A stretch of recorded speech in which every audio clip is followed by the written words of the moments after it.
dit, de networker en bon français, et puis peut-être tout simplement de revoir des personnes que vous n'avez pas vues depuis un bon bout de temps. C'est ce qu'on entendait hier à table. Voilà. J'arrête de parler pour vous parler de cette première conférence, puisqu'il s'agit des compétences au travail, les FEST comme on les appelle, les formations en situation de travail. Les invités sont déjà là. Je vais vous laisser la parole, Marc-Antoine Estrade, puisque c'est vous qui allez animer pour le FPSPP, le Fonds de sécurisation des parcours professionnels, 7h30 d'échange. Voilà. Merci beaucoup, bonjour à tous. Donc Marc-Antoine Estrade. Donc on a un intervenant dont j'espère qu'il ne va pas tarder à arriver, Jamal Teskouk, et il nous manque un chevalet, mais je présenterai la personne parce qu'elle a toute sa place dans ces intervenants. Alors, les formations en situation de travail, c'est un sujet qui a beaucoup fait parler ces derniers temps. Ça a aussi donné lieu à plein de jeux de mots autour de festoyer, d'autres un peu plus grivois. Mais ce qui est aussi à noter, c'est que la ministre aussi en a parlé, l'a évoqué au détour d'une phrase hier sur l'intérêt des situations de travail et de s'appuyer sur elles pour en faire quelque chose. Alors, d'une certaine manière, on a des apprentissages non formels sur le tas ont toujours existé. On a vu plus récemment des grandes entreprises se lancer dans des AST, des apprentissages en situation de travail, de manière délibérée pour construire finalement quelque chose. Et puis, dans les choses, pour le coup, un peu plus nouvelles, il y a cette expérimentation qui a été initiée par la DGEFP. Stéphane Rémy est là, y compris pourra en témoigner. Elle a été soutenue par les partenaires sociaux, à un niveau politique par le COPANEF, à un niveau plus technique par le fonds paritaire. Elle a été soutenue aussi par le CNEFOP, et puis avec un opérateur un peu central qui était l'ANACT, qui a aidé finalement à la constitution de l'ensemble de ces éléments. Et puis derrière, finalement, ce que nous représentons, nous, à la table, il y a tous les OPCA, une dizaine qui sont rentrés qui ont accepté de jouer le jeu. Ils avaient une consigne en apparence simple, trouver les entreprises de moins de 300, identifier, repérer ou faire repérer des situations de travail apprenantes ou ayant de bonnes caractéristiques, et monter une ingénierie dans laquelle un apprenant va passer par une vraie situation de travail et puis une phase qu'on a qualifiée de réflexive, dans laquelle l'objectif était de prendre la distance et donc de transformer cette expérience du travail en compétences. Et derrière, il y avait des personnes qui sont intervenues, des tiers facilitateurs. Leur nom a toujours aussi un peu changé. Olivia Berthelot pourra en témoigner en tant que tel. Alors, ils sont venus avec des situations de travail extrêmement variées. On parlait de travail à quatre mains, de comment soigner une otarie à tapir, faire de l'étanchéité à l'air. Je ne vais pas tous les citer parce que, au contraire, c'est la variété des choses qui est intéressante. Ils sont venus avec des choses qui s'apparentaient à de l'adaptation au poste de travail, mais dans d'autres cas, dans des parcours de formation mixtes en vue d'une certification, voilà, et donc des choses qui peuvent être extrêmement variées et intéressantes à regarder. Ce qu'on leur a demandé aux OPCA, c'est d'inventer les modalités, à la fois de traçabilité, de regarder les environnements. Voilà. Alors, on est en train de finaliser le rapport. C'est un peu compliqué pour nous d'en rendre compte complètement, mais on va quand même essayer de vous rendre compte de l'ensemble des débats qui ont pu avoir lieu. Le rapport est prévu pour la mi-mars et on fera un événement de plus grande ampleur pour y compris permettre à ceux qui sont absents, qui sont d'abord les apprenants, les entreprises, les OPCA, de pouvoir intervenir et pouvoir rendre compte de l'ensemble du matériau. Voilà.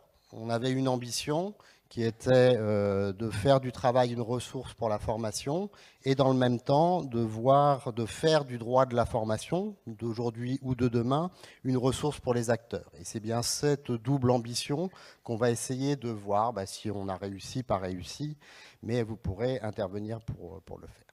Alors, je vais tout de suite laisser la parole aux différents intervenants. Ils ont comme consigne de parler de manière un peu Bon, il manque encore quelqu'un, ça va pas du tout. Voilà, donc je vais quand même le repréciser, au moins pour pas montrer parce qu'il est là. Hein. Il y a aussi Pierre Possémé, président du FPSPP. Voilà, ça a dû être dans un certain nombre de programmes, peut-être que ça arrivait tardivement pour le faire, mais il est bien présent et il interviendra absolument dans ce sujet. Donc, je vais tout de suite laisser la parole à Béatrice Delay. Vous êtes actuellement au CNEFOP, mais vous avez été à la DGEFP et vous avez été très largement une des initiatrices de l'ensemble de ce projet.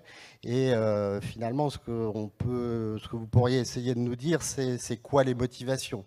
Qu'est-ce qui fait que c'était quoi les objectifs qui ont été visés au travers de ça? Voilà. Merci, bonjour à tous. Oui, alors, les objectifs, effectivement, moi je vais essayer de retracer très brièvement un peu les fondements de cette expérimentation, à quelles ambitions elle essayait de répondre. Donc l'objectif principal, c'était de se dire que collectivement, puisque c'est vraiment une aventure collective, je pense que les gens qui sont sur le plateau en témoignent aussi, l'objectif c'était vraiment de s'organiser pour réussir à repérer les conditions pédagogiques, organisationnelles et réglementaires pour que demain, les formations en situation de travail puissent se développer et que ces formations en situation de travail soient à la fois efficaces en termes de production de compétences, praticables pour les entreprises. Ça, c'était vraiment un souci dès le départ de ne pas construire une usine à gaz qui soit un modèle répulsif pour les entreprises, a fortiori pour les TPE-PME. Donc des FEST efficaces, praticables et reconnus par la réglementation comme de véritables actions de formation. Voilà, on était vraiment sur cette ambition triple d'identifier les conditions d'efficacité, d'installation et d'éligibilité d'une action de formation en situation de travail. Alors, ça supposait, comme le disait Marc-Antoine tout à l'heure, et c'est un peu l'originalité de cette expérimentation, de tenir ensemble deux registres relativement hétérogènes en règle générale, à savoir le droit et la pédagogie. Et donc de réussir à faire dialoguer deux approches qui sont, en tous les cas, dans le système français de la formation professionnelle, relativement disjointes, puisqu'on a très souvent d'un côté les spécialistes du système institutionnel, juridique, financier de la forme pro, et de l'autre, les experts de l'organisation du travail, de la pédagogie, de la didactique professionnelle.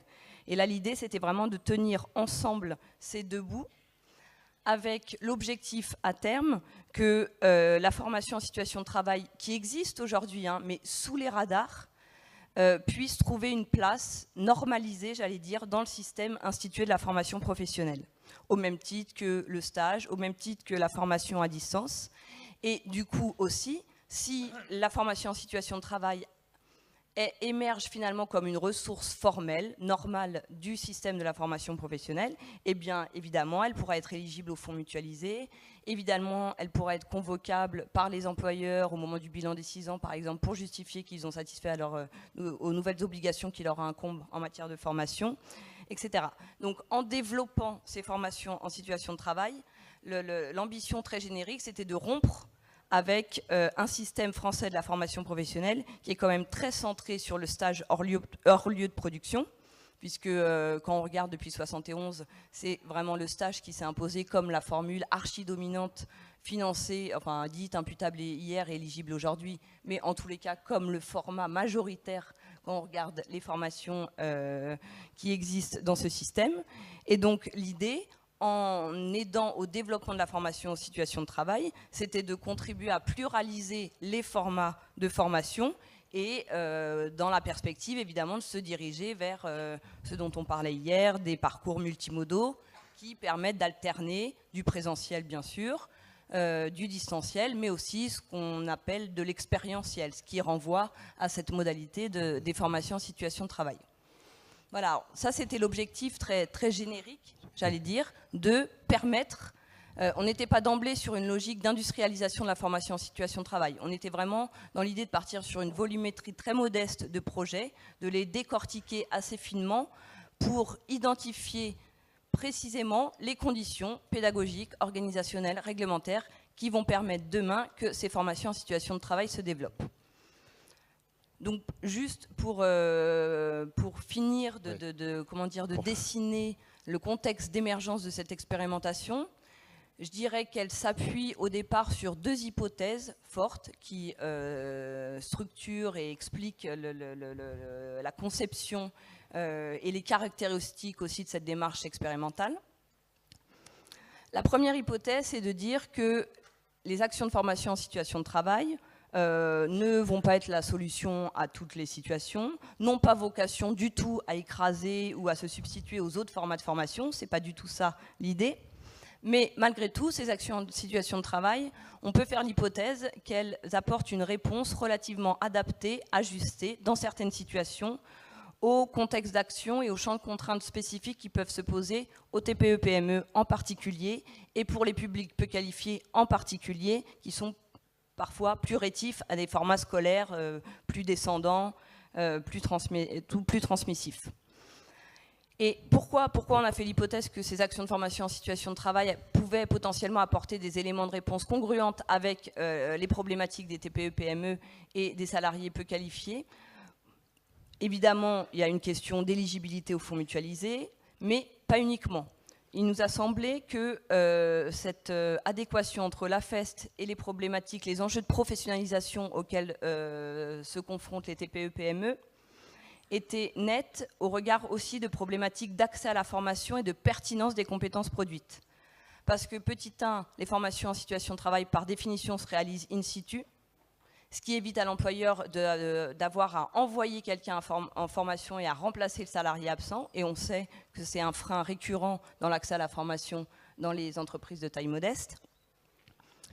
Les compétences produites, là aussi par définition, dans le cadre d'une action de formation en situation de travail, sont directement articulées aux spécificités métiers. Elles collent à l'activité, aux techniques, aux savoirs qui sont réellement mobilisés en situation, sachant que les employeurs ne trouvent pas nécessairement dans l'offre de formation disponible des offres ajustées.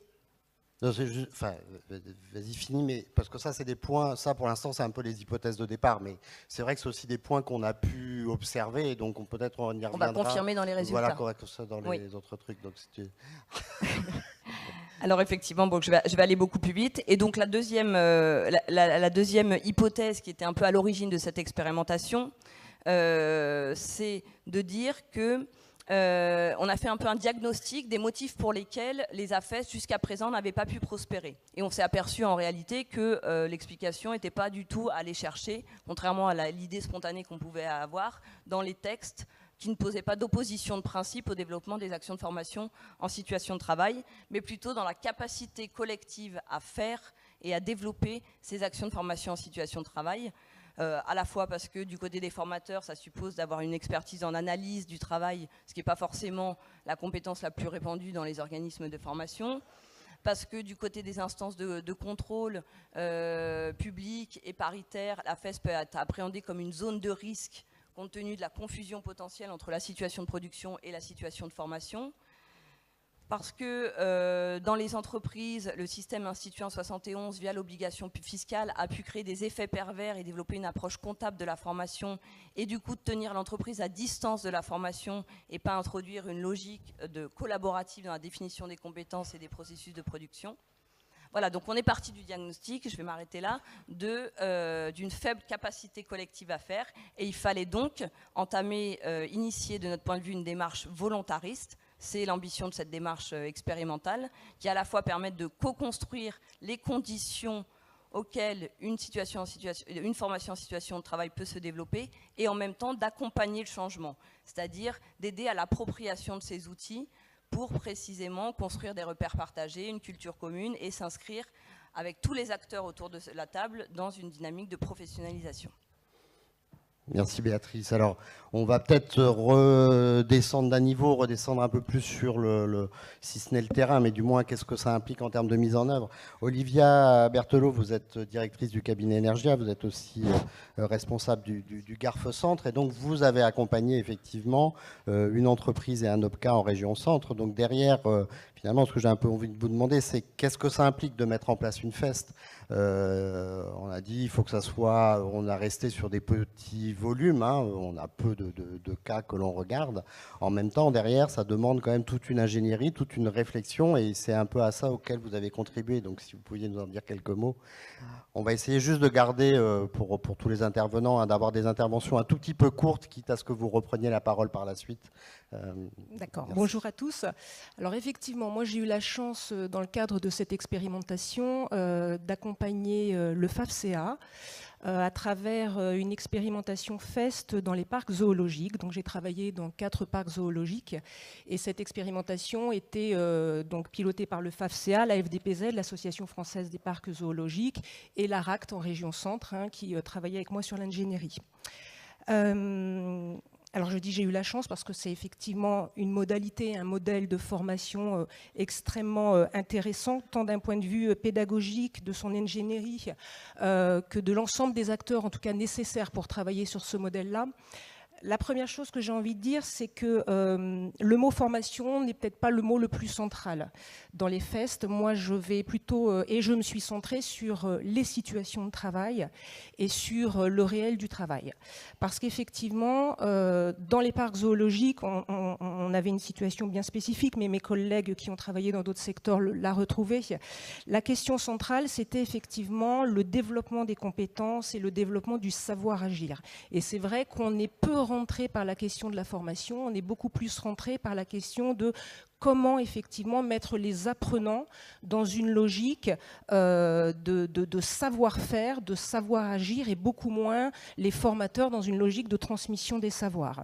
Donc la question centrale, je pense, quand on parle FEST ou quand on pense FEST, ou si on donne un autre nom à FEST demain, on verra, c'est de s'interroger sur la question de la compétence, la question du projet pour l'apprenant et pour l'entreprise, parce que c'est vrai que ces expérimentations se sont toujours inscrites dans un vrai projet de développement, en tout cas des parcs zoologiques dans lesquels j'étais. Et le point de réflexion et le point de départ du montage de ces actions était la résolution de problèmes et de situations professionnelles. Donc, beaucoup moins une ingénierie classique, je vais dire, et pédagogique de la formation, beaucoup plus une ingénierie, une réflexion autour des compétences, autour des situations de travail et autour, effectivement, de la capacité à construire, à trouver des solutions au travail. Donc, ces formations-là se sont beaucoup plus centrées sur le savoir-agir. Alors on le verra avec pédagogiquement, hein, effectivement, une ingénierie très particulière, parce qu'il faut préparer l'entreprise, il faut préparer les apprenants, il faut préparer les transmetteurs. Moi, je ne les appelle pas des formateurs, parce qu'en tout cas, ce n'étaient pas des formateurs au sens classique. Et se centrer effectivement sur la situation de travail et la question des compétences avant de réfléchir formation. Donc, ce qui renvoie quand même aussi à l'idée que l'enjeu est bien de voir comment la situation de travail sert à quelque chose et non pas l'inverse, qui est, à mon avis, un sujet qui n'est pas fini d'être épuisé.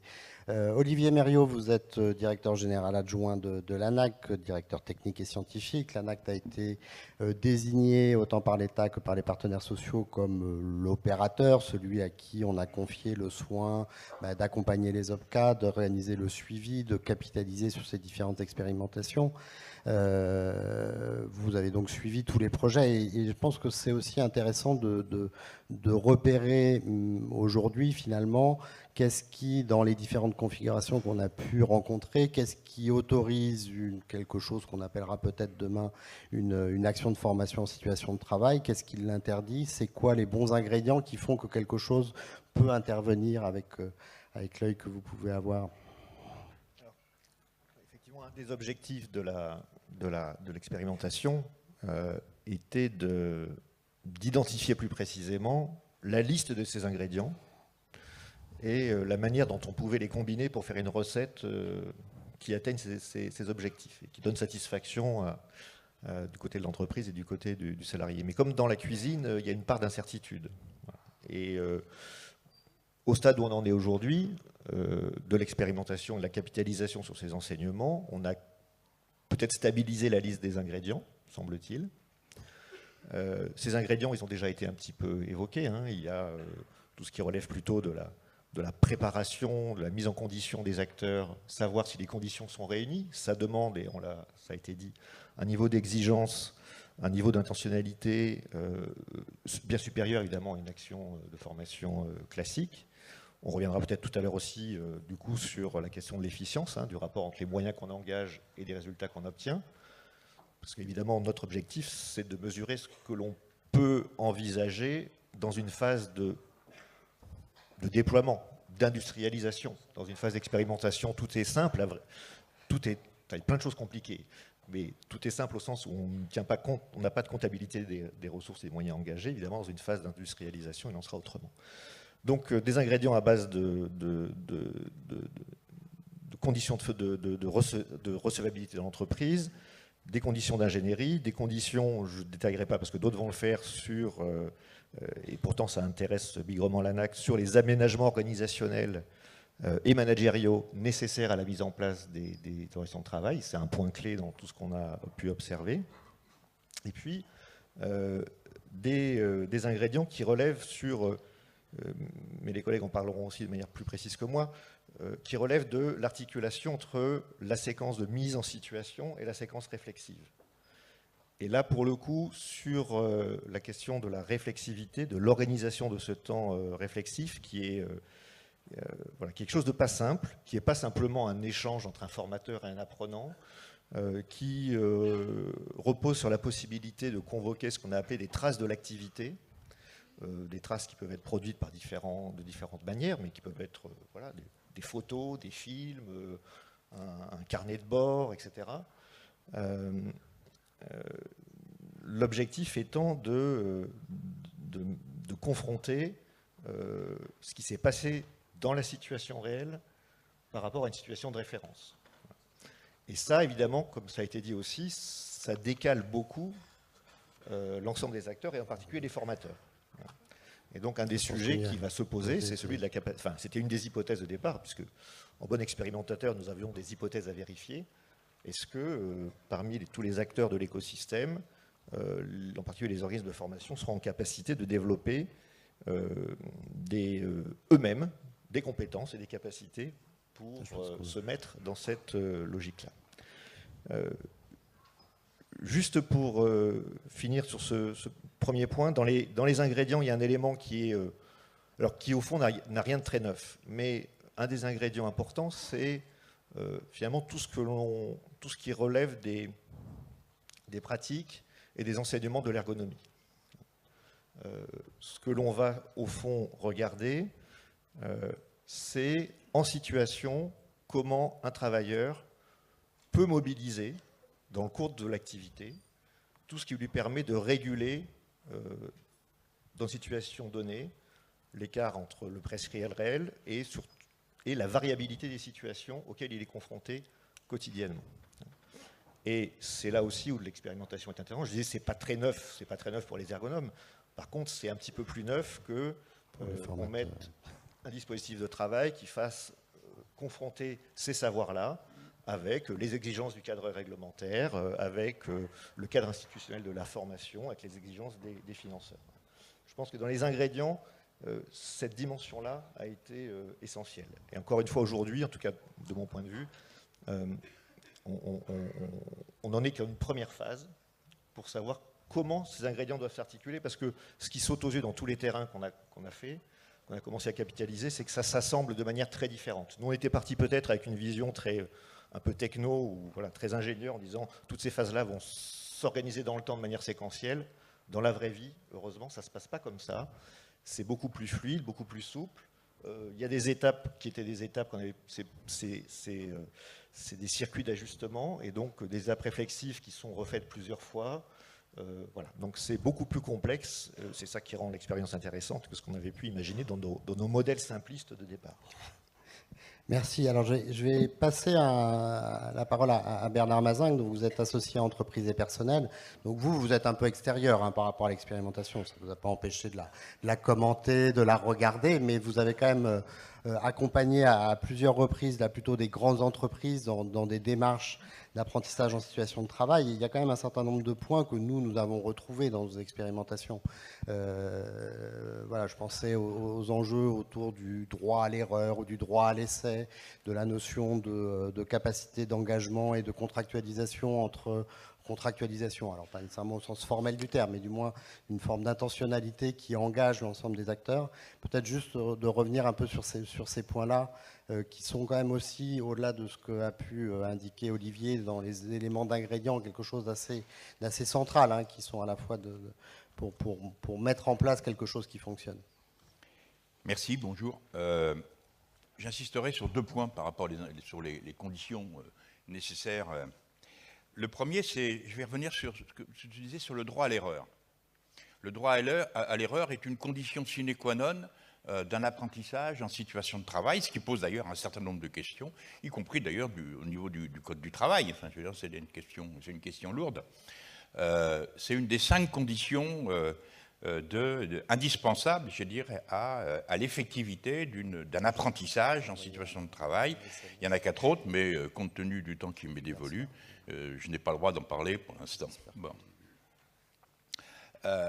Mais qui dit, alors le droit à l'erreur, mais qui dit droit à l'erreur, en fait, se définit éminemment par rapport au système d'accompagnement indispensable dans les situations d'apprentissage en situation de travail et aux conceptions de l'accompagnement de la personne qui se professionnalise. Alors, je ne sais pas si c'est formation, etc., mais j'utiliserai volontiers, il y a le terme professionnalisation qui mériterait d'être développé, me semble-t-il. Alors, soit l'accompagnement de la personne est prescriptif, c'est-à-dire qu'on lui dit tu fais comme ça, je fais ça, tu le fais comme moi, et l'apprenant, dans ces conditions-là, il fait bien ou il fait mal par rapport à la prescription. Et là, on est davantage que dans l'erreur, on est dans la faute, puisque je n'obéis pas à un prescrit. Et donc, le droit à l'erreur là-dessus est, comment dirais-je, tout à fait relatif. Par contre, deuxième point, si l'accompagnement est non prescriptif, c'est-à-dire où l'apprenant est mis en situation d'expérimenter sa propre à lui manière d'agir, et alors il est légitime qu'il n'y arrive pas du premier coup, et à ce moment-là, qu'il ait le droit de faire des erreurs. Donc vous voyez bien la différence qu'il peut y avoir entre faute et erreur, et c'est une condition. Et donc, le caractère non prescriptif de l'accompagnement est une condition tout à fait indispensable d'une pédagogie de situation de travail. Puis il y a un troisième point qui est que, j'y reviendrai, c'est que plus l'emploi est complexe, plus la situation de travail plutôt est complexe, moins ça autorise le prescriptif. On n'imagine pas qu'on embauche un ingénieur et qu'on lui dise « il faut que tu fasses comme ça ». On lui laisse le temps, c'est assez étonnant d'ailleurs de voir ça, on lui laisse le temps d'inventer ses propres modalités d'intervention. Parce que on conçoit qu'il a une complexité dans sa tâche et donc qu'il a le droit d'expérimenter et donc aussi de faire des erreurs. Mais or, il se trouve que les situations de travail ont des niveaux de complexité de plus en plus croissants et sur lesquels l'acteur travaillant, j'allais dire, a des responsabilités en matière de concevoir sa tâche. Contrairement au one best way du taylorisme. Alors pour autant, ne soyons pas naïfs, hein, il y a des situations de travail qui demandent un accompagnement prescriptif. Lorsque on fait sur le travail sous tension là, sur les lignes électriques, et que donc il faut faire très attention à ce que son coude ne vienne pas cogner que les coudes ne viennent pas cogner les lignes, là il faut être prescriptif, parce que si c'est uniquement le droit de faire une erreur, oui effectivement je fais une erreur, j'apprends, mais en même temps je suis grillé.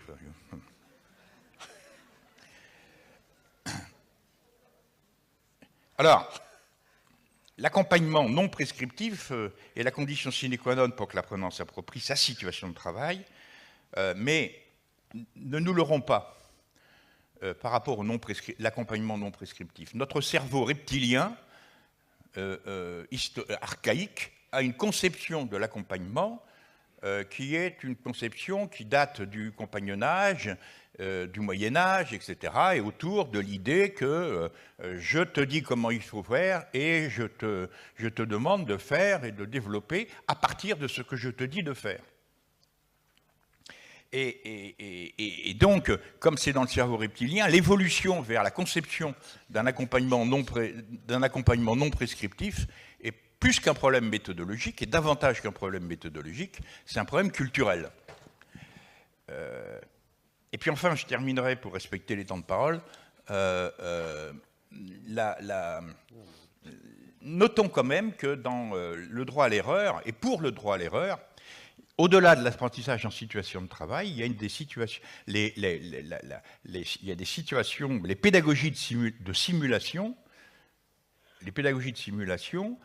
qui se développent de plus en plus parce que la numérisation, la digitalisation permet de reproduire de mieux en mieux et de plus en plus fidèlement la situation de travail, peut apporter davantage à la limite que la situation de travail elle-même, parce que justement l'exercice du droit à l'erreur y est beaucoup plus autorisé par la réalité augmentée. On peut cracher son avion avec un simulateur de vol, c'est plus difficile, si vous voulez, en situation réelle, où à ce moment-là, il reste assez peu de temps pour que, entre la compréhension de l'erreur que j'ai commise et le crash, c'est quand même assez court pour apprendre. Voilà.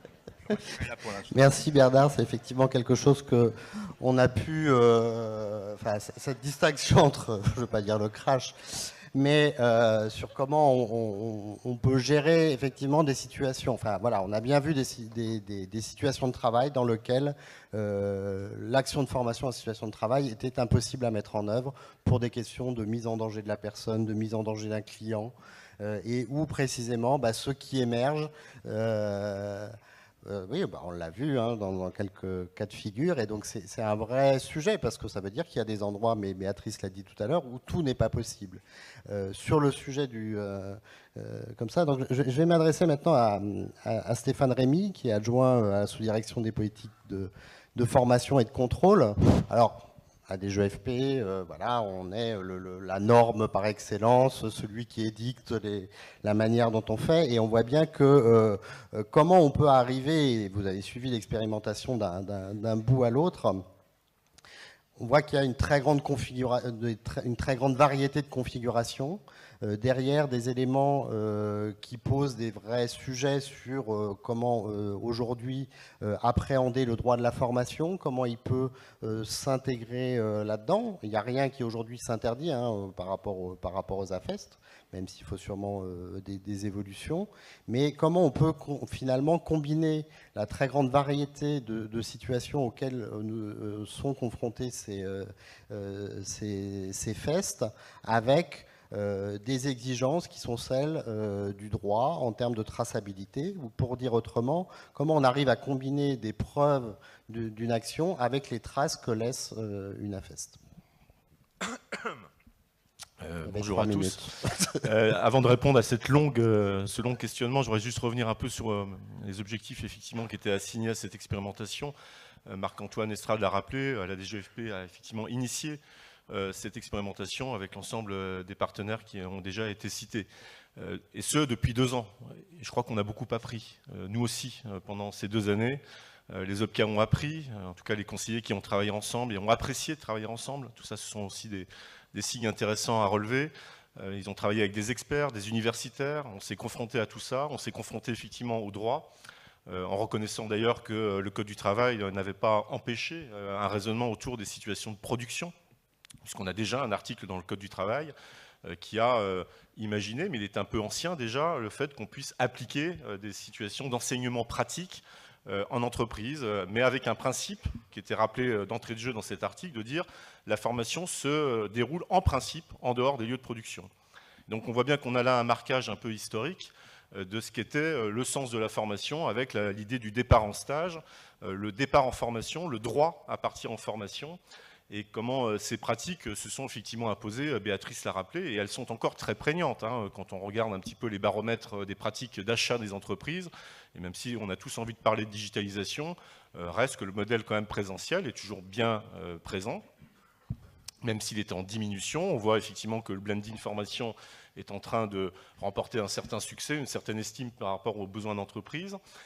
Mais ce processus, il est relativement lent et je pense qu'il faut faire attention à ne pas être dans une logique de substitution où se dirait que la FEST va remplacer l'ensemble des modalités de formation existantes. En revanche, elle a quelque chose de particulier, elle se distingue d'une simple situation de travail, on l'a dit, voire même d'un simple aménagement de l'entreprise apprenante et de l'organisation de ces situations de travail qui se pratiquent déjà. On a plein d'entreprises, effectivement, c'est un peu sous le radar, qui ont organisé des mises en situation professionnelle. Là, l'objectif de cette expérimentation, c'est d'aller plus loin et de passer sur la notion de formation professionnelle, de passer à l'action de formation en situation de travail. C'est ça l'enjeu qui nous réunit et de faire en sorte qu'effectivement, le droit, tel qu'il est aujourd'hui configuré et demain différemment, comment ces modalités pédagogiques peuvent trouver leur place dans un corpus juridique plus accueillant. Ça supposera sans doute de revoir effectivement ce qu'ont été l'écriture un peu ancienne, encore une fois, de ce qu'étaient ces situations d'enseignement pratique un peu plaquées. Hein, vous voyez, on prend le modèle du stage dans l'organisme de formation et puis on le plaque en entreprise. C'est pas ça la FEST. Les points de vigilance de la formation en situation de travail, c'est d'abord de répondre à une problématique d'entreprise. Je pense que c'est un des aspects qui ressort le plus clairement. Sinon, ça ne parlera pas à une entreprise. Et je dis bien une entreprise, je n'ai pas dit au chef d'entreprise.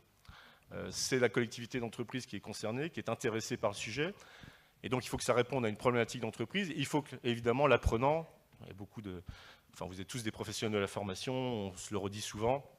Bien évidemment, il faut que l'apprenant soit au cœur de la démarche. Et s'il n'a pas un intérêt dans l'affaire, s'il n'a pas un intérêt en termes de compétences ou de choix d'apprentissage, puisque le fait de se rapprocher de la situation de travail, de l'environnement de travail, c'est aussi une manière de répondre à un des freins qui est je n'ai pas envie d'aller en formation, je n'ai pas envie d'aller dans un stage de formation.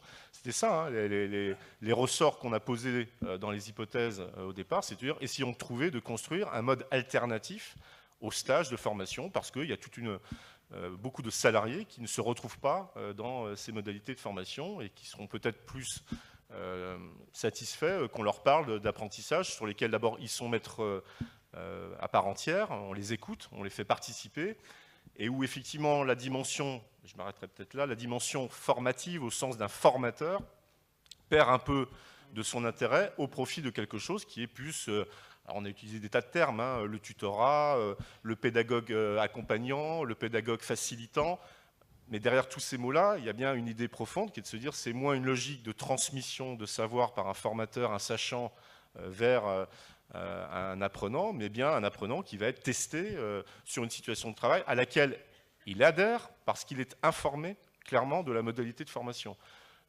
J'ai eu effectivement des responsabilités de contrôle où on a parfois été face à des situations où les salariés n'étaient absolument pas du tout embarqués, informés sur le fait qu'il y avait des mises en situation professionnelles qui allaient être valorisées ou mises en place. Ce n'est pas acceptable.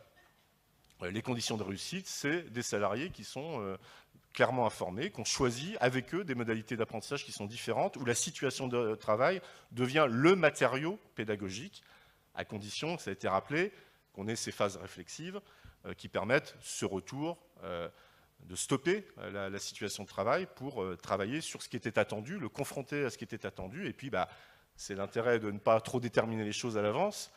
Peut-être qu'on attendait quelque chose qui ne s'est pas passé, qu'au contraire, il s'est passé un certain nombre de choses qu'on n'avait pas prévues. C'est ces éléments-là qui sont autant de traces pédagogiques d'intérêt pour la FEST, voire de mode de preuve, puisqu'à un moment, on n'a pas non plus se cacher par rapport à ces questions-là. L'enjeu, c'est aussi de mobiliser des financements, des offres de services. Donc on ne mobilisera pas des offres de services et des financements d'intérêt général, que ce soit des fonds mutualisés, des fonds d'entreprise, des fonds publics, si on n'a pas des éléments de traçabilité au sens de la réalité de l'action qui est menée, de sa planification à minima, même si, encore une fois, on laisse de la latitude, de la liberté aux séquences pédagogiques. Donc c'est un peu tout ça qui est embarqué avec la FEST, donc c'est ni une situation de production, ni une situation de travail, ça va même au-delà d'un aménagement de l'organisation d'une situation de travail. Le but du jeu, c'est de passer à l'action de formation en situation de travail. C'est un peu le défi auquel on fait face. Et avec un intérêt qui est assez grandissant. Moi, je suis assez surpris des questionnements ou des demandes qui me sont faites autour de ces questions de formation en situation de travail. Juste 2 exemples très récents. La semaine dernière, c'est une entreprise de grand groupe aéronautique qui me contacte pour confronter leurs propres pratiques en matière de situation de travail avec ce qu'on est en train de faire du point de vue du droit et de l'évolution du droit. On en parlera peut-être. Et puis une collègue de la DIECT de Guyane, donc des services déconcentrés de l'État, qui a juste envie de dire, mais nous, on voudra bien expérimenter ces formations en situation de travail parce que ça parle à notre tissu d'entreprise, ça parle à notre territoire. Voilà 2 interpellations totalement distinctes, mais sur un même sujet d'intérêt pour les FEST. Alors, ça, très bonne transition, parce que la question au-delà de ce qu'on a pu décrire en termes d'ingénierie, de points de passage, de modalités, derrière, un des sujets centraux, c'est bien que chacun s'y retrouve. Et donc derrière, il y a un enjeu d'intérêt à la fois pour l'apprenant, pour le salarié. On y reviendra sur l'entreprise en général, sur l'employeur. Je vais passer la parole à Jamal Teskou, qui est conseiller confédéral à la CGT. Vous avez suivi, au nom du COPANEF, l'ensemble des travaux, et il y a des points un peu essentiels que vous vouliez souligner, notamment sur l'intérêt pour le salarié de ces démarches. Oui, merci. Alors, je ne vais pas trop entrer dans l'expérimentation. Ici, des personnes beaucoup plus...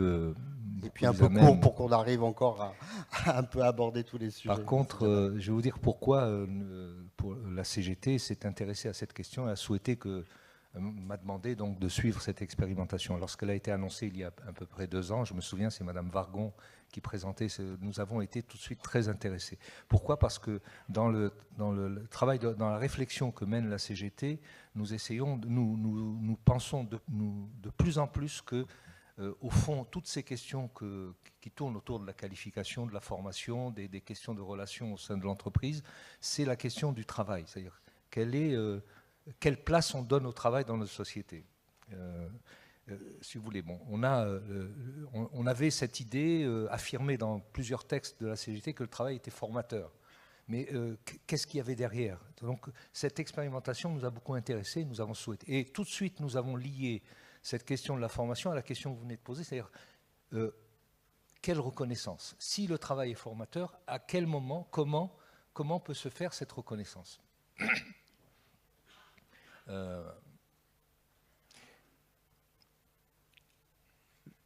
Et quand on dit reconnaissance, ce n'est pas obligatoirement la reconnaissance matérielle. Lorsque on voit il y a des enquêtes, moi je me souviens d'une enquête de l'ANDRH qui dit explicitement que lorsque on s'interroge sur la question de la reconnaissance, quand on pose la question aux salariés, ce n'est pas toujours et immédiatement la reconnaissance matérielle, c'est-à-dire le salaire ou la promotion qui est revendiquée, qui est demandée ou qui est visée en tout cas par cette demande, c'est la question de la reconnaissance de l'utilité, de la qualité du travail que je fais.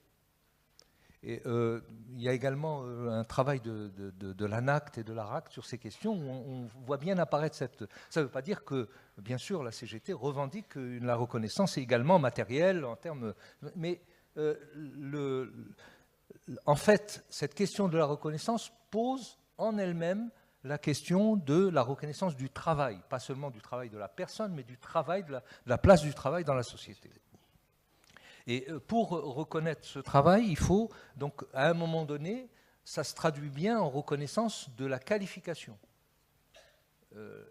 S'il y a eu formation, à un moment donné, se pose la question comment je reconnais la qualification qui a été acquise dans ce processus d'acquisition de savoir et de savoir-faire. Excusez-moi, je n'ai pas pu imprimer mon document, donc... Vous pourrez éventuellement y... Voilà. Donc,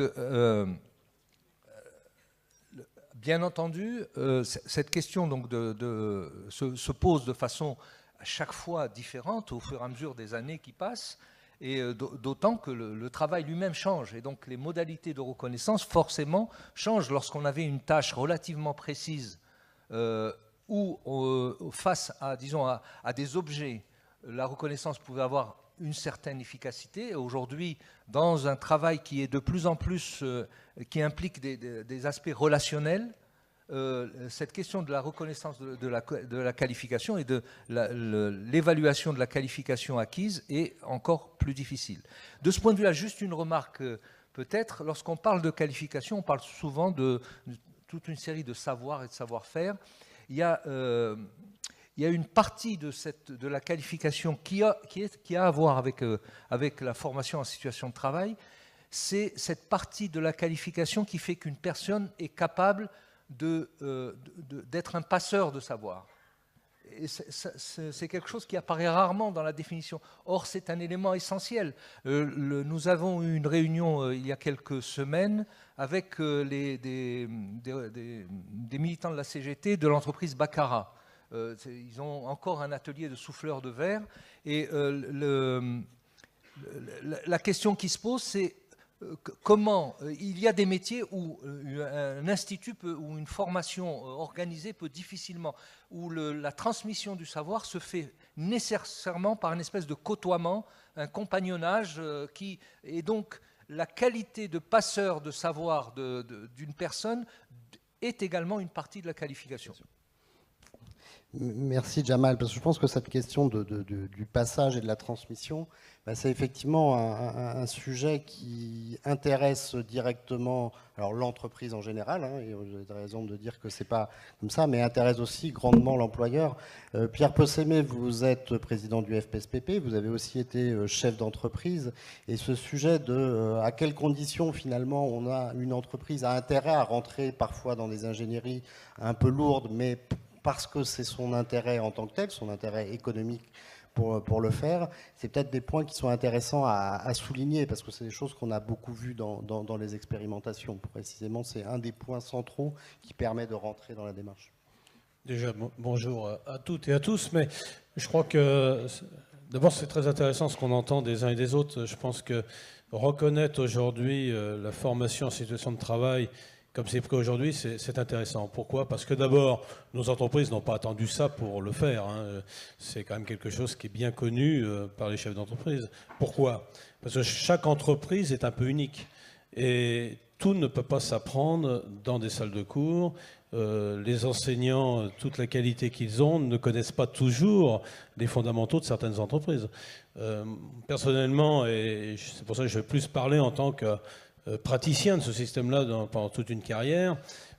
Comme j'ai beaucoup innové au niveau, moi je suis dans le bâtiment et travaux publics, personne n'est parfait, mais c'est un métier quand même qui emploie beaucoup de gens, et donc on a l'habitude de l'humain dans nos entreprises, et puis ce sont des métiers qui se sont souvent appris de maître à disciple. C'est-à-dire que tout le système formation continue, moi quand j'ai commencé ma carrière, n'existait pas. Voilà, donc on se formait bien en dehors de ça, et on s'est quand même formé. Donc, et après, on a été content d'avoir le système formation continue qui nous a permis aussi d'avancer. Donc, il ne faut rien négliger.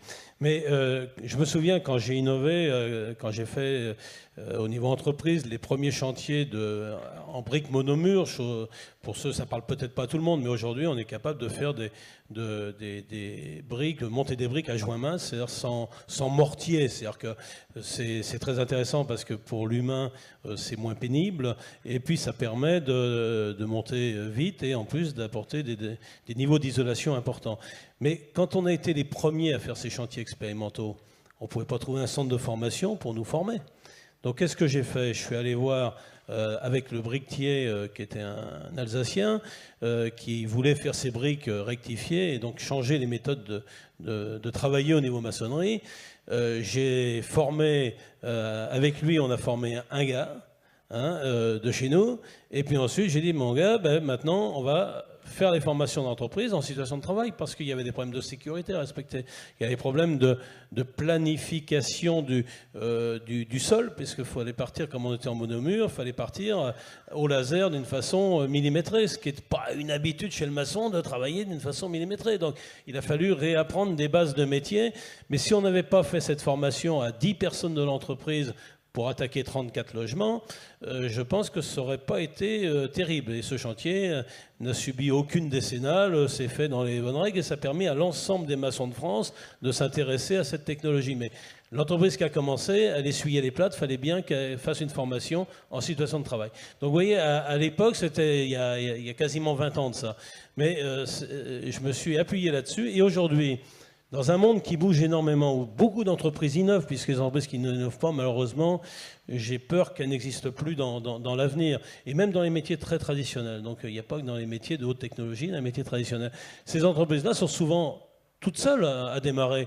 Elles ne peuvent pas trouver le formateur compétent pour former leur personnel. Il faut bien que ça se fasse avec les ingénieurs de production, avec ceux qui ont le savoir direct dans l'entreprise. Et les entreprises n'ont pas envie non plus de communiquer leur savoir-faire à tout le monde. Elles veulent quand même bénéficier de leur aventure d'innovation, ce qui est tout à fait normal. On ne peut pas leur reprocher de renvoyer ça. Il faut bien avoir des longueurs d'avance pour avancer et pouvoir sortir son entreprise, parce que l'innovation, ça coûte très cher. Il faut bien pouvoir faire ça.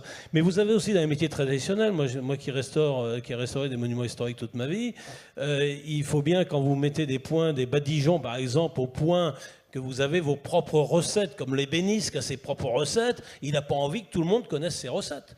Donc tout ne dépend pas de bouquins. Ce sont les vrais savoir-faire professionnels que vous êtes bien obligé de former votre personnel en interne. Donc d'avoir une reconnaissance aujourd'hui juridique par rapport au travail qu'on a fait depuis des années sans couverture. Mais par contre, nos salariés, nous, on sait, on connaît les bons qui ont fait les bonnes formations chez soi et ils ont la reconnaissance. Et ces gens-là ont une vraie reconnaissance.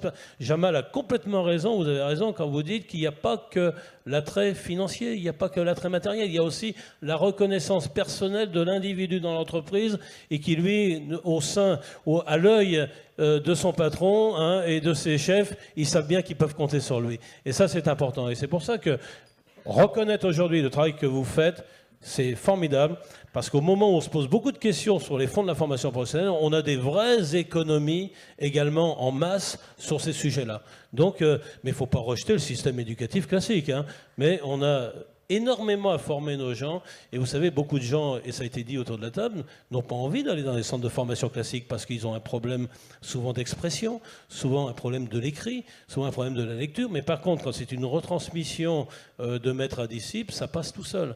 Et là, ils sont sur une condition de travail où là, ils connaissent le chantier, ils connaissent les matériaux, ils connaissent leur savoir-faire, la main et l'esprit, ils l'ont ça. Donc, mais par contre, la reconnaître, cette formation, ça me paraît très important, et c'est là où est l'évolution de ce qu'on fait au niveau FEST. Alors, autre évolution, mais Pierre, vous l'avez un peu évoqué, l'intérêt de la FEST, c'est de faire aussi jouer un rôle complètement différent à l'organisme de formation. On ne sait même plus d'ailleurs s'il est totalement organisme de formation quand il intervient. On voit bien qu'il y a une forme de réinternalisation d'ailleurs de la formation dans la FEST qui est intéressant à regarder. Olivia Berthelot, c'est un des points aussi que vous avez pu observer, cette évolution du rôle oui, ça. Alors, si on peut juste arriver à raccourcir un peu les deux idées essentielles que vous voulez dire, non pas pour vous bloquer, mais peut-être pour aussi permettre de continuer un peu à faire le tour. Merci. Oui, ça repose la question du rôle des acteurs. Ça repose la question du rôle des formateurs classiques, des organismes de formation. Ça repose la question effectivement ce qu'on a appelé les formateurs internes. Est-ce que ça doit être des formateurs internes? Ça repose la question aussi du rôle des responsables de formation. Et là, en tant que présidente du GARF en région Centre, Val-de-Loire, c'est un sujet sur lequel on travaille. Le formateur, en tout cas, ne peut pas être dans une démarche classique, effectivement, d'accompagnement et de transmission. Dans les expérimentations que l'on a faites, en tout cas moi j'avais la chance d'être dans des parcs zoologiques où la question effectivement de la compétence et de la formation était une question omniprésente puisqu'on était face à du vivant et que tout bougeait constamment. Voilà, et que la question de la prescription C'est une vraie question, je suis d'accord avec vous. On ne peut pas tout prescrire puisqu'on s'adapte à la situation de travail et que quand on est dans certains secteurs professionnels, la situation de travail, elle vit, elle bouge et elle se construit au fur et à mesure. Donc, demain, est-ce que le formateur est quelqu'un qui transmet ou est-ce que c'est quelqu'un qui accompagne, qui pilote? En tout cas, vous évoquez une question essentielle qui est la phase de réflexivité, et le travail autour de la réflexivité. Et ça, c'est certainement en tout cas un nouveau savoir-faire, une nouvelle approche des formateurs. Une des missions, je crois, des formateurs qui vont accompagner ces formations en situation de travail va être effectivement de savoir re-questionner les apprentissages, de savoir faire repenser, réfléchir l'apprenant sur effectivement l'acte d'apprentissage, et on ne pourra pas se positionner en tant que sachant, comme vous disiez. C'est pas ça. Le rôle demain, il me semble, en tout cas, et dans les expérimentations, on l'a vraiment vécu comme ça, le rôle du formateur ou de l'accompagnant, je préfère d'ailleurs utiliser ce terme-là, c'est vraiment effectivement d'accompagner à la compréhension, à l'intégration de la mise en œuvre de la compétence. Et quand je parlais tout à l'heure du savoir agir, je pense qu'on ne peut pas arriver avec un référentiel prescrit. On va arriver effectivement sur des situations de travail avec des objectifs de résolution de situations de travail, des résolutions de problèmes. Et il va falloir effectivement que le formateur accompagne la mise en œuvre de cet apprentissage, mais par la phase réflexive. Et cette phase réflexive, elle nécessite, en tout cas en termes de compétences des formateurs ou des accompagnants, des vrais savoir-faire autour du questionnement, autour de la mise en réflexion, autour de la mise en pensée, du geste professionnel et des apprentissages. Pour les responsables de formation, je pense que ce sera une vraie question, ou les RH, une vraie question aussi, c'est surtout de ne pas aborder et de ne pas construire les formations en situation de travail au même titre qu'une action de formation classique. À mon avis, on ferait une grosse erreur. Il y a un cadre à poser, très clairement, parce qu'il y a aussi des enjeux, bien évidemment, réglementaires. Il y a un cadre aussi d'ingénierie à poser.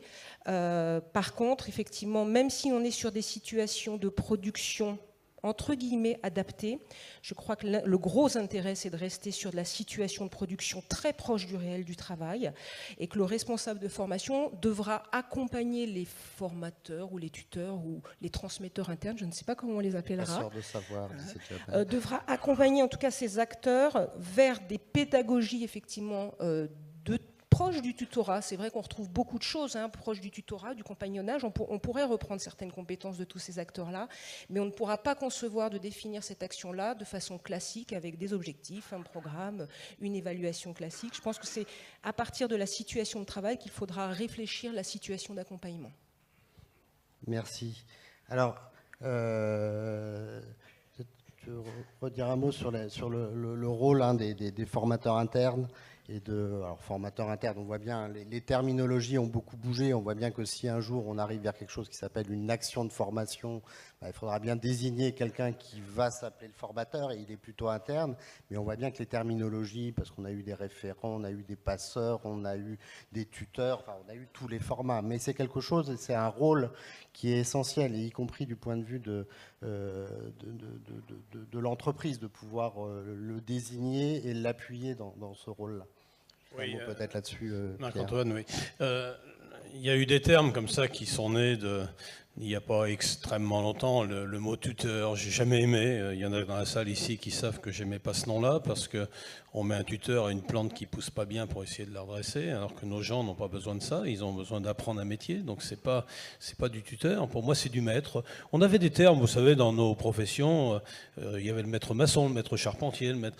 Voilà, on avait des termes qui étaient en plus qui donnaient une valeur aux personnes qui portaient ce nom-là. Moi, j'aurais préféré qu'on m'appelle maître maçon que tuteur maçon, voilà, par exemple, parce que j'avais pas l'impression d'être quelqu'un qui essaye de redresser des choses que j'aurais pas été capable de redresser, voilà. Mais par contre, former, ça j'ai su faire, j'en ai formé des gens dans ma vie. Je crois que sur le terme, ça c'est important. On a besoin dans nos entreprises aussi de valoriser nos seniors. On a des gens qui ont des savoir-faire exceptionnels. Vous savez, quand vous passez 35-40 ans à faire un métier, vous avez des savoirs qui sont naturels. Vous ne savez pas que vous êtes formateur en vous-même, mais quand vous avez des jeunes qui arrivent dans l'entreprise, ils vous regardent. J'étais jeune, j'ai vu des anciens qui m'ont montré des choses. Rien que de les regarder, j'apprenais 50% de ce que j'avais à apprendre. Parce qu'ils avaient un geste sûr, un geste droit. Voilà, quand on taille une pierre, si vous tapez 10 fois sur la pierre et que vous n'arrivez pas à faire quelque chose, c'est que vous n'avez pas encore maîtrisé. Et eux, ils prenaient ça, ce que maintenant je sais faire. Voilà, donc, parce que des anciens me l'ont appris et que j'ai vu comment ils faisaient. Et je retransmets à mon tour cette façon de bien tailler le matériau parce qu'on a une connaissance. Et la connaissance, eh ben, ça ne prend pas entièrement dans les livres, ça c'est le savoir-faire. Et dans beaucoup de nos entreprises, je prends dans ma région, en Champagne-Ardenne, les maîtres de forge. C'était des types exceptionnels. On a perdu ces maîtres de forge. C'est-à-dire que si demain les choses reprennent, comment on reforme des jeunes si on ne va pas rechercher ces anciens pour retransmettre le métier? Ce n'est pas le gars dans sa salle de cours qui va leur apprendre les choses. C'est bien la retransmission. Et dans l'entreprise, il faut qu'on sache récupérer ces seniors, peut-être dans leur fin de carrière, à mi-temps, trouver des solutions. Les gens sont un peu fatigués des fois, hein, mais par contre, là, ça leur redonne le punch. Nous, on le fait dans l'entreprise. Il faut dire que ça redonne le punch de confier une mission pendant 2 ans à quelqu'un qui est en fin de carrière pour reformer des jeunes. Et ça, c'est de la transmission naturelle. Alors, vous l'appelez formateur. Souvent, les gars, ils s'en fichent mais par contre, de les reconnaître comme maîtres dans leur profession, ça me paraît beaucoup plus important. Et pour eux, c'est beaucoup plus valorisant par rapport à leurs enfants, leurs petits-enfants. Voilà, parce qu'ils ont une vraie reconnaissance. Et ça, je pense qu'il faut savoir le faire. Ça, c'est facile. Je dis, tout ne se fera pas dans des salles de cours. Voilà, des retransmissions de métiers, même si aujourd'hui on va vers des technologies très savantes, très numériques, le geste de la main restera toujours. Et celui-là, il sera plus compliqué à retransmettre. Mais par contre, il apporte beaucoup de valeur ajoutée dans nos entreprises. Donc ça, ne l'oublions jamais. Il n'y a pas que les métiers numériques, ils existent bien sûr, hein. Moi, si vous venez visiter l'entreprise que j'ai eu la chance de créer, que mon fils maintenant manage, on est complètement robotisé en tout ce qui est charpente, bois, ossature bois. Donc on a aussi nos savoir-faire de taille de pierre.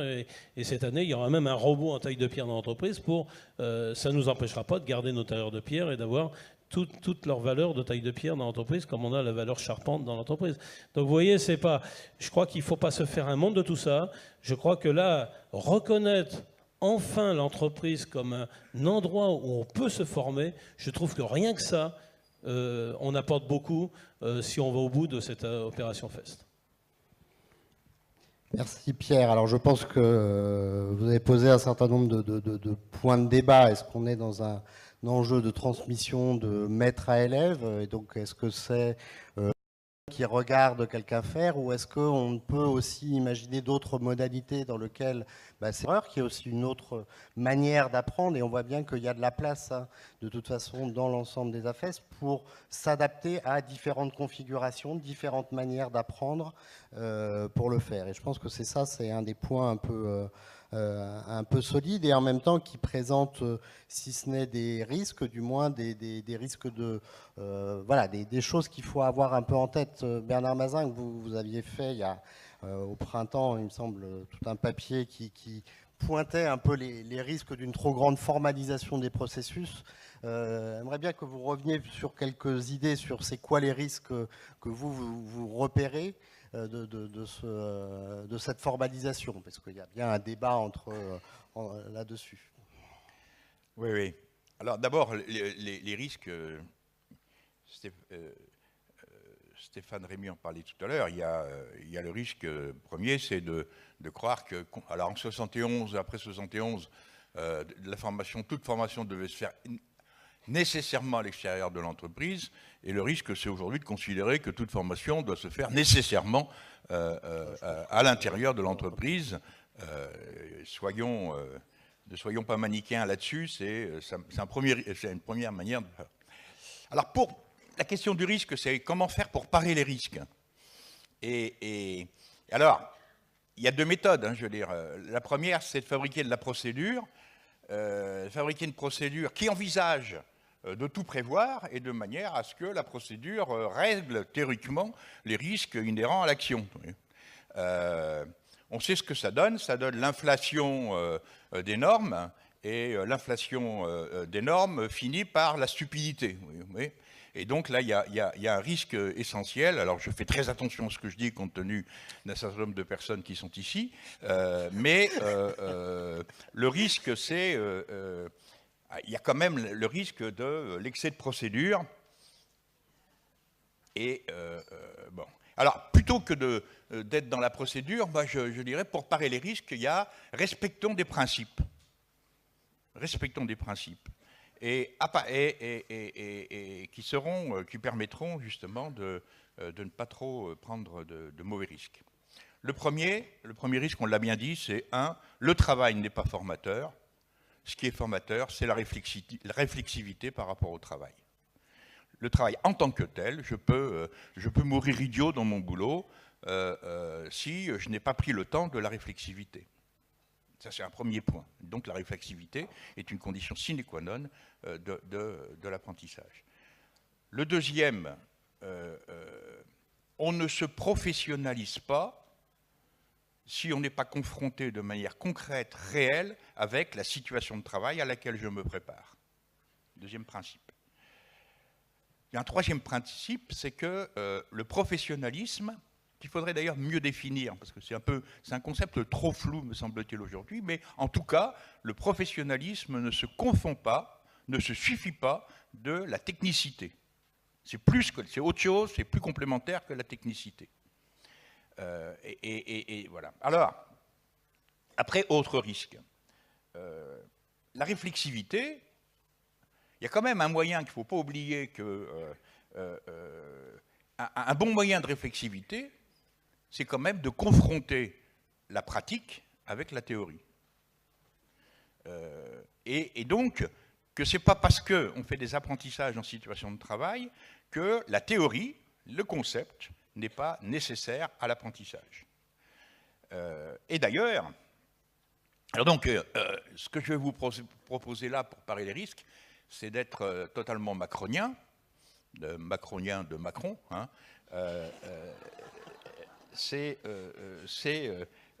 soyons macroniens, donc, c'est que l'apprentissage se fait en situation de travail et en même temps, donc en situation externe voire académique, d'ailleurs. C'est d'ailleurs, mesdames et messieurs, exactement la définition de l'alternance.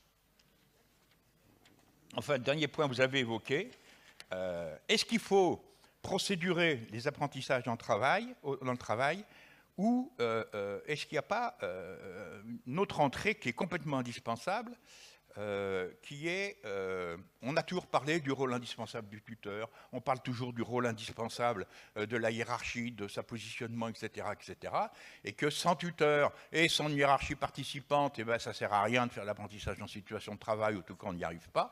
La question c'est qu'est-ce qu'on fait, qu'est-ce qu'il faut faire concrètement pour qu'il y ait un professionnalisme du management et un professionnalisme de l'accompagnant. Voilà. Et donc, je proposerais bien que pour parer le risque, je dirais que plutôt que d'investir, plutôt que, je vais te caricaturer, mais plutôt que d'investir dans le financement, j'allais dire, des formations en situation de travail, investissons sur la professionnalisation des managers et des accompagnateurs pour qu'ils soient en capacité de tenir le rôle et tenir leur rôle, lequel est indispensable à l'apprentissage. Voilà.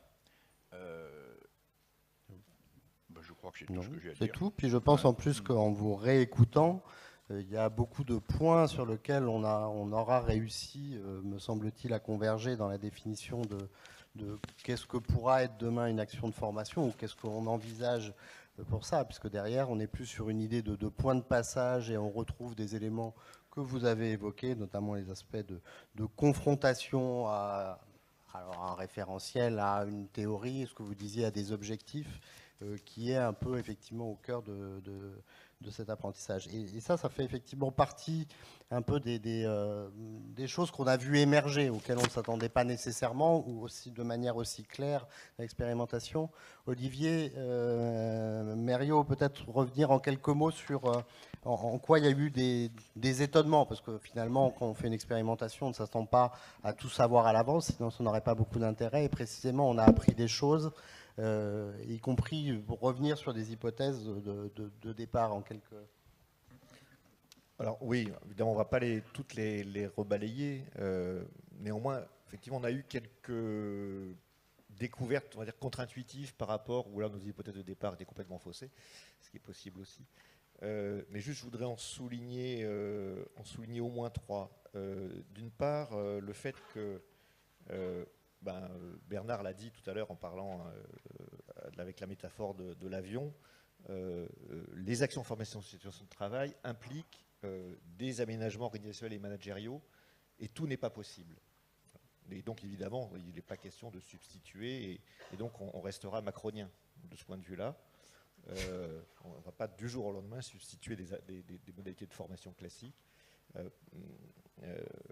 Et à part, on ne va pas développer des actions de formation, des AFEST partout. Et encore une fois, il y a beaucoup de choses. Alors, il y a des choses qui se jouent parfois dans des impossibilités matérielles d'organisation liées à des machines pas assez sécurisées, liées à un risque qui pèse sur le client. Personne ne veut être dans le siège du dentiste en situation d'apprentissage de l'assistante du dentiste. Oui, mais c'est des situations qu'on a rencontrées. Et de la même manière, le tigre, lui, la différence entre le prescrit et le réel, il ne la connaît pas bien, mais en tout cas, du point de vue du soignant, lui, le soignant la voit bien, quoi, entre la théorie et la pratique. Donc tout n'est pas possible, et ça nécessite souvent de rendre des organisations de travail apprenantes. Ça tombe bien, du point de vue de l'ANACT en tout cas, des situations de travail apprenantes, c'est souvent des situations de travail dans lesquelles les conditions de travail sont mieux prises en charge, mieux prises en compte, dans la question de l'autonomie aussi, et mieux prises en charge. Donc il y aura peut-être un gain aussi à espérer de ce côté-là. Deuxième chose, on était parti sur l'idée que ces formations, ces actions, ce format-là est particulièrement adapté au TPE-PME. Là, pour le coup, on a été confirmé plutôt avec notre toute petite base d'échantillons aujourd'hui, mais on a plutôt été conforté, y compris parce que, comme vous l'avez dit, ça peut aussi, dans certaines entreprises, avoir des effets vertueux parallèles.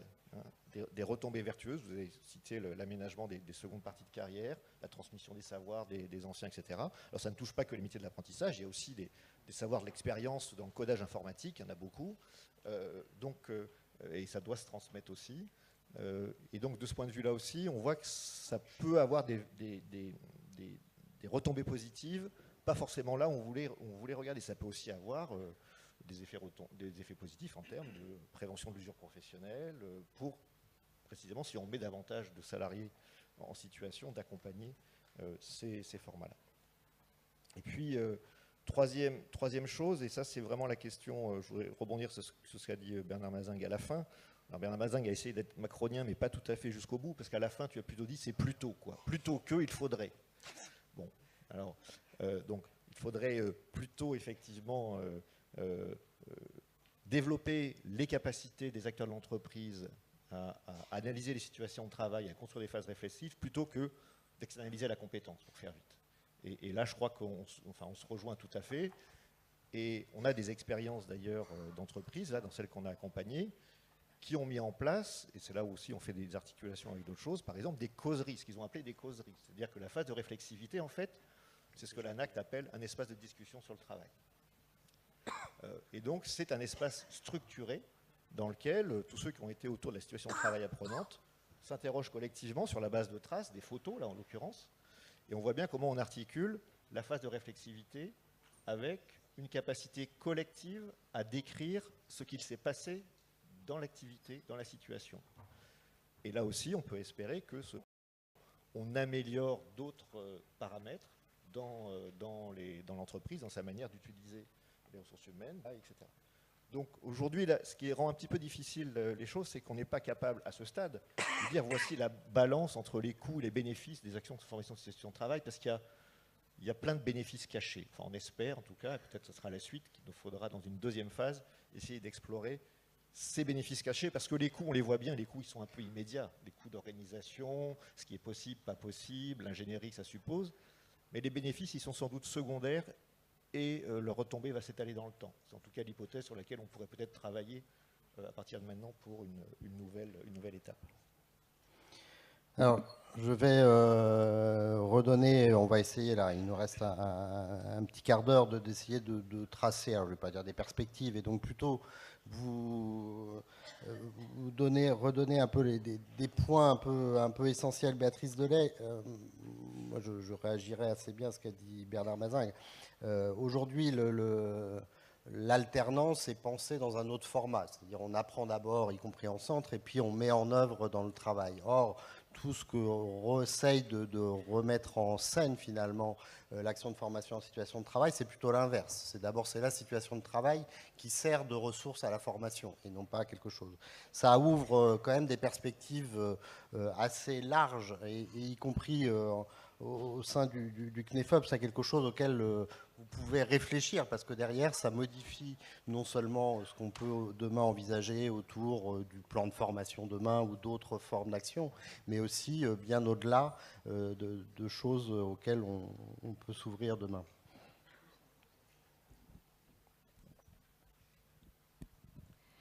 Oui, pardon. En effet, c'est vrai que par rapport, en résonance avec ce que disait Bernard, il concluait autour de l'alternance entre une mise en situation de travail et un espace de réflexivité sur, c'est le principe de l'alternance. Enfin, finalement, c'est quelque chose qu'on connaît déjà puisque ça existe sous cette forme-là. Sauf que le petit pas de côté que j'aimerais faire peut-être par rapport à cette expérimentation, c'est de dire, justement, dans l'alternance dite institutionnalisée, que ça s'appelle contrat d'apprentissage ou contrat de professionnalisation, une des critiques, alors c'est pas un jugement monolithique et qui permet d'absorber toutes les situations qui sont dans la nature, mais une des critiques récurrentes qui sont alternées au dispositif d'alternance institutionnalisée, c'est de dire que malgré tout, le schéma de formation sous-jacent reste un schéma où on est dans un modèle applicatif, c'est-à-dire qu'on apprend des savoirs en centre de formation, réputé plus noble parce qu'associé à la théorie, après il y a évidemment une prégnance culturelle très forte, et puis ensuite l'entreprise, c'est au mieux l'espace d'application de savoirs qu'on nous aurait transmis ailleurs. Et ça, et je pense qu'un des bénéfices, puisqu'il y en a plusieurs, comme disait Olivier, un des bénéfices collatéraux de cette expérimentation, effectivement, ils sont multiples et on les a sans doute pas encore tous, on n'a pas encore tous réussi à bien les mesurer, les évaluer, et c'est un des défis auxquels l'exercice de capitalisation et d'évaluation embarquée, qui fait partie de cette expérimentation, auquel ils se confrontent. Mais c'est vrai que cette expérimentation, de ce point de vue-là, elle peut nous aider, je pense, à aussi revisiter parfois certaines pédagogies de l'alternance telle qu'elle se pratique aujourd'hui dans les contrats d'apprentissage et dans les contrats de professionnalisation, et on peut s'appuyer sur les enseignements, y compris en termes d'ingénierie pédagogie, pour améliorer ce qui peut avoir lieu dans ce type de dispositif. Et notamment, on a une expérimentation, d'ailleurs là pour le coup c'est une preuve par l'exemple, j'allais dire, je crois que c'est Actalliance pour les auxiliaires, les assistants dentaires, où précisément l'OPCA a choisi, le point de départ de leur entrée dans l'expérimentation, c'est de dire on a des contrats de professionnalisation qui conduisent à l'obtention d'une certification d'assistant dentaire. Or, on est donc des contrats de professionnalisation, on alterne des séquences en entreprise, des séquences en centre de formation, mais on n'est pas satisfait, du moins sur certaines compétences bien ciblées, des compétences produites, y compris dans la phase en entreprise. On trouve que ce n'est pas assez professionnalisant, on trouve que la manipulation opératoire sur tel ou tel geste, je n'ai pas la mémoire exacte de ce dont il s'agit, mais ne permet pas vraiment d'acquérir les compétences dont l'assistante a besoin pour bien faire son travail. Et du coup, ils ont voulu, dans les séquences en entreprise, au sein d'un contrat de professionnalisation, injecter des moments de fest où là, justement, on va à la fois être dans une confrontation ajustée, aménagée à une situation réelle de travail, et puis on va revenir dans des moments réflexifs pour consolider les apprentissages, les questionner, les interroger, et évidemment sur la base des traces de l'activité qu'on pourra capturer, soit par des films, des vidéos, parce que ces moments de débriefing, ils sont forcément différés par rapport au moment de l'intervention médicale pour des raisons de faisabilité voilà, qu'on comprend tous. Mais c'est vrai que je pense que vraiment un des bénéfices de cette expérimentation, c'est tout ce qu'on va pouvoir aussi emporter dans les dispositifs formatifs qui existent aujourd'hui, qui articulent des mises en situation de travail avec des apprentissages en centre de formation, mais qui peut-être reposent pas toujours véritablement sur une pédagogie de l'alternance. Cette alternance, elle est formelle, elle est chronologique, dans le sens où on alterne des séquences de nature hétérogène, mais on n'est pas le point de départ de l'ingénierie spécifique, c'est pas les savoirs construits en situation. Voilà, je pense que c'est une des façons d'appréhender aussi cette expérimentation. Parce que je vois l'heure qui tourne, donc comme ça, je pense que là, il y a effectivement tout un champ. Hier, on a beaucoup parlé, a été évoqué les questions du PIC, les questions de la réforme de l'apprentissage. On voit bien que s'intéresser à comment demain on rend les stages en entreprise qui existent quasiment tous dans les formations des demandeurs d'emploi, ou comment on améliore finalement la capacité d'un système d'apprentissage ou en alternance à produire les compétences qui sont attendues. Il y a là tout un champ qui s'ouvre devant nous et qui sera très intéressant à regarder. Je vais donner juste un mot la parole à Jamal, puis après je dirai aussi à Pierre et à Bernard. On va essayer de faire tenir tout le monde. Jamal, un des points qu'on n'a pas évoqué, c'est que vous m'aviez évoqué sur la question du dialogue social en entreprise. On voit bien qu'il y a là une dimension importante qui pourrait être portée aussi au travers des FES, peut-être juste en quelques phrases. Merci. Oui, merci. Je vous disais tout à l'heure que pour les travailleurs, hein, la question de la reconnaissance du travail, de la reconnaissance de leur travail est une question essentielle. Et il n'y a pas de meilleure manière de reconnaître. Je disais aussi que ce n'était pas obligatoirement et nécessairement et immédiatement la reconnaissance matérielle, hein, c'était bien la reconnaissance également symbolique. Et quelle meilleure reconnaissance symbolique que la certification. Et de ce point de vue-là, la certification, c'est ce qui rend visible le fait que je sais faire des choses. Hein, et donc, elle est un enjeu de mobilité pour le salarié ou le demandeur d'emploi. Le fait de posséder une certification, c'est avoir une assurance raisonnable de pouvoir retrouver un emploi ou voilà, si la situation change. Mais elle est bien sûr également un problème de réalisation de soi pour le travailleur qui souhaite progresser, évoluer. Mais elle est également bien sûr un enjeu pour l'employeur. Parce que, comment dire, l'employeur, quand il a besoin de recruter, il faut qu'il puisse trouver parmi les demandeurs d'emploi ou les gens qui se présentent celui qui correspond le mieux à l'emploi qu'il souhaite pourvoir. Mais de ce point de vue-là, comment dire, le FEST, la formation en situation de travail, est-ce que c'est réellement différent? Je ne crois pas vraiment. Ça pose la question de façon un peu différente, mais au fond, dans le travail, dans la relation salariale, on est quand même dans une relation subordonnée. Donc, il y a un moment donné, on revient à des choses tout à fait habituelles que nous avons l'habitude. Et d'une certaine façon, on peut se dire que la certification, c'est un enjeu, ça a une dimension économique, c'est un enjeu économique, la certification. Ce n'est pas seulement un enjeu de réalisation de soi ou de satisfaction d'avoir c'est un élément important pour la vie de l'entreprise. Le problème, c'est qu'elle est également un lieu de contrainte peut-être paradoxal. Dans un texte que j'avais écrit pour la CGT, je parlais de schizophrénie de certains patrons, mais je ne l'utiliserai pas aujourd'hui. C'est pas vraiment ça, mais c'est vraiment parce que, au fond,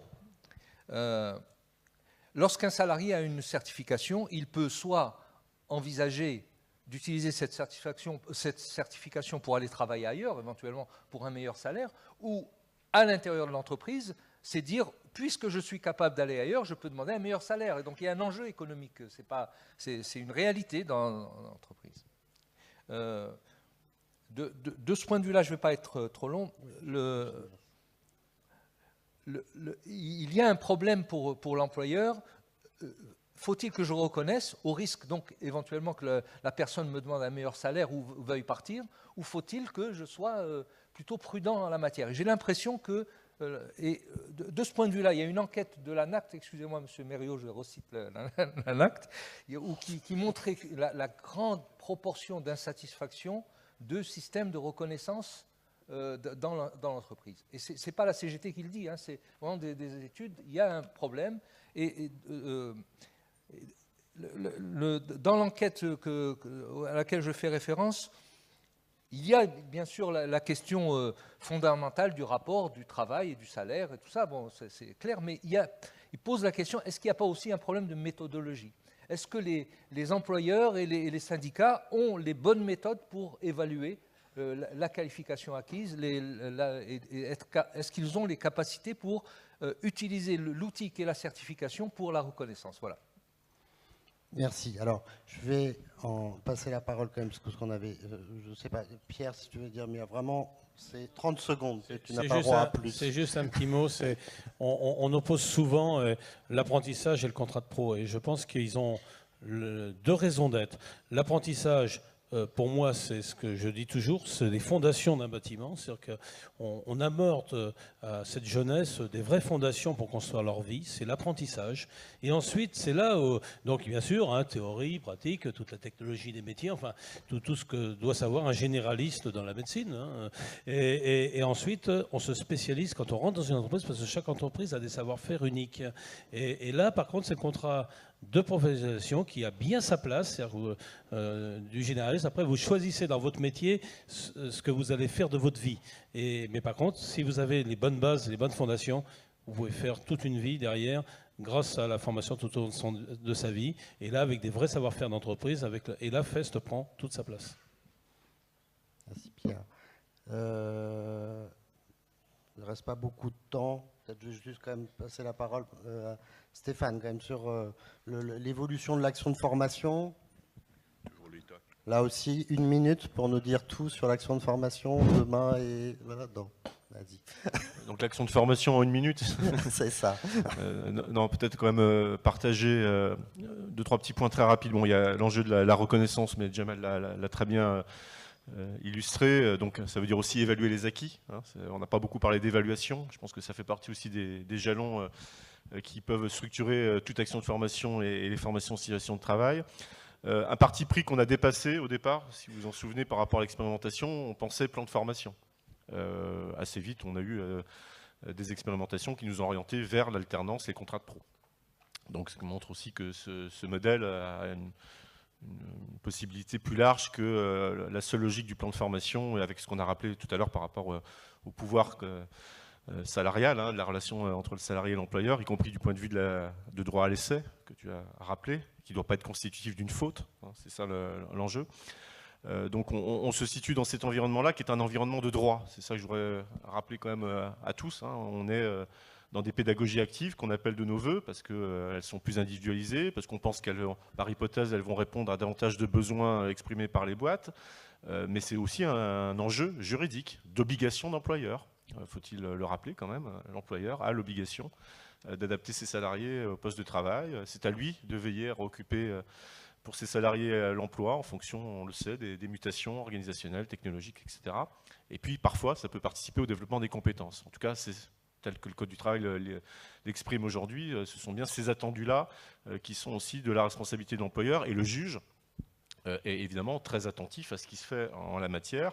Et une entreprise qui serait défaillante sera sanctionnée si elle n'apporte pas les éléments de preuve de gestion des carrières, de formation, de certification des acquis. Et donc ne perdons pas de vue ces éléments aussi qui sont des fondamentaux, pas de la pédagogie, mais du droit. Et donc c'est un petit peu tout l'intérêt peut-être de cette table ronde ou de l'expérimentation, c'est encore une fois d'essayer de réconcilier ou d'associer ces enjeux de pédagogie active avec des enjeux de droit positif. Alors l'action de formation, d'abord quand même partager qu'on a fait pas mal bouger les curseurs depuis 2014, d'abord avec l'UI-Distance qui a été reconnu de plein pied si besoin était dans le cadre juridique de l'action de formation. Donc oui, on peut se former à distance et même en totalité à distance. Donc ça, c'est un premier acquis qu'il convient de rappeler, même si on voit encore une fois ce e-distance se marie plutôt bien avec des modes plus classiques de formation. En tout cas, les entreprises semblent assez séduites par ces modes d'articulation, de blending formation. Et puis, à nouveau, avec la loi du 8 août 2016, je pense que ça a été assez bien identifié, l'action de formation est posée comme pouvant s'organiser sous la forme d'un parcours comprenant des séquences qui sont le positionnement pédagogique, l'accompagnement.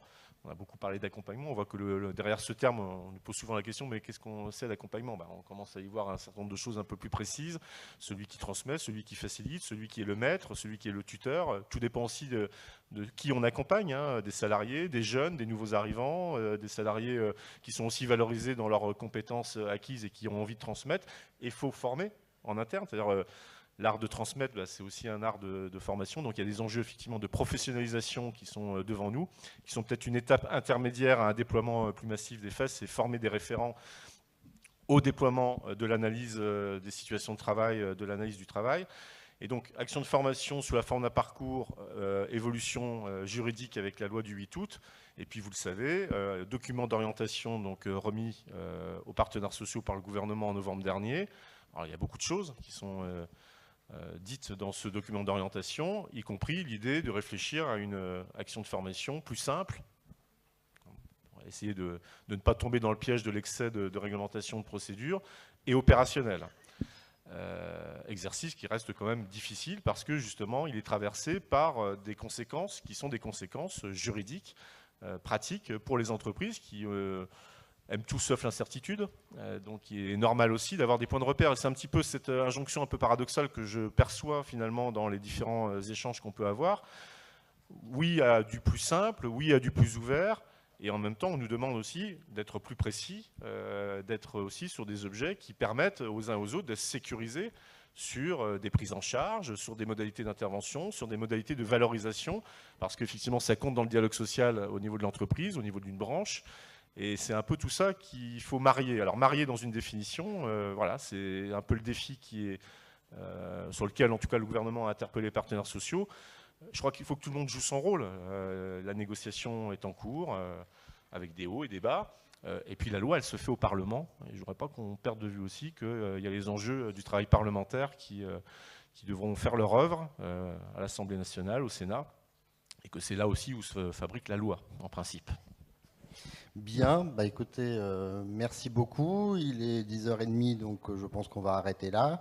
Comme souvent dans ce genre de circonstances, il y a réellement, c'est quasiment impossible d'organiser des échanges avec la salle. Non pas que ça soit pas souhaitable, je pense qu'il faudra qu'on le fasse, mais je pense qu'il fallait de toute façon un temps déjà un peu important pour vous présenter les différentes facettes. Juste au moins pour aujourd'hui, on peut continuer à en discuter. Je serai dans le stand du FPSPP et du Copanef. Et puis surtout, je pense qu'on fera quelque chose de plus grande ampleur et sur l'ensemble d'une journée dans lequel on pourra s'autoriser un peu plus d'échanges, y compris avec la salle. Merci beaucoup. Merci, on peut vous applaudir en effet. Merci Marc-Antoine, merci à tous les intervenants. Voilà, beaucoup d'échanges quand même entre les uns et les autres, beaucoup de questions, quelques réponses. On est vraiment au cœur de cette thématique de l'Université d'hiver de la formation professionnelle de l'innovation. Là, on est dans la discussion, dans ce qui pourrait se faire. Voilà, on va revoir rapidement les mots les mots-clés, le nuage de mots un petit peu que vous avez laissé grâce à vos commentaires sur l'application ConnexMe pendant qu'on vous laisse prendre une pause bien méritée pendant une petite demi-heure. Alors pareil, on essaie de tenir les timings, de reprendre vraiment à 11h pour pas déborder sur les séquences suivantes. Voilà les mots. Alors évidemment, le mot fest arrive en première intention puisque c'était le thème de cette conférence. On voit aussi la formation, le travail, l'entreprise. Voilà, vous voyez un petit peu derrière moi tous les mots que vous avez utilisés pour poster vos commentaires et vos réactions pendant, en direct, et donc qui sont collectés grâce à cette appli ConnexMe hein, que je vous invite encore une fois, pour ceux qui ne l'ont pas fait, à télécharger. Voilà, le temps que vous sortiez, vous pouvez aller faire un tour au Fab qui est dans le Salon Diane. Hein, c'est juste quand on rentre à droite, alors à droite quand vous sortez aussi, qui d'ailleurs nous suivent en vidéo, on peut leur faire un petit coucou. Bon voilà, il y a plein de choses, il y a un espace presse, il y a l'espace avec les étudiants de Cergy-Pontoise qui vous proposeront en 10 minutes chrono de phosphorer un petit peu sur la formation, sur l'innovation, de jeter sur le papier et sur des tableaux des idées hein, qui pourront peut-être faire florès un peu plus tard. Je vous laisse donc sortir, prendre un café, un jus d'orange, vous rassasier aussi par quelques mignardises. Et on se retrouve à 11h. À 11h, il sera question d'accompagnement et de transition, des transitions numériques et écologiques. On a beaucoup parlé de numérique, mais on sait que l'écologique est aussi au cœur des préoccupations du gouvernement, de l'exécutif et donc de cette innovation de formation. Donc voilà. Une demi-heure chrono, je pense que ça laisse largement le temps d'échanger les cartes de visite, d'échanger les emails, de prendre un café, de partager. Et on se retrouve ici, même endroit, à 11h. Ceux qui ont des ateliers, c'est au -1 que ça se passe. Il faut quasiment aller à la sortie. On vous indiquera grâce aux hôtesses du lycée professionnel Paul Bert de Bayonne comment ça se passe. Voilà, les ateliers, je vous rappelle, hein, ils sont a priori complets. C'est des salles de dimension un peu plus petites. Il n'y a qu'ici où vous pouvez aller y venir, donc voilà, profitez-en et à tout à l'heure.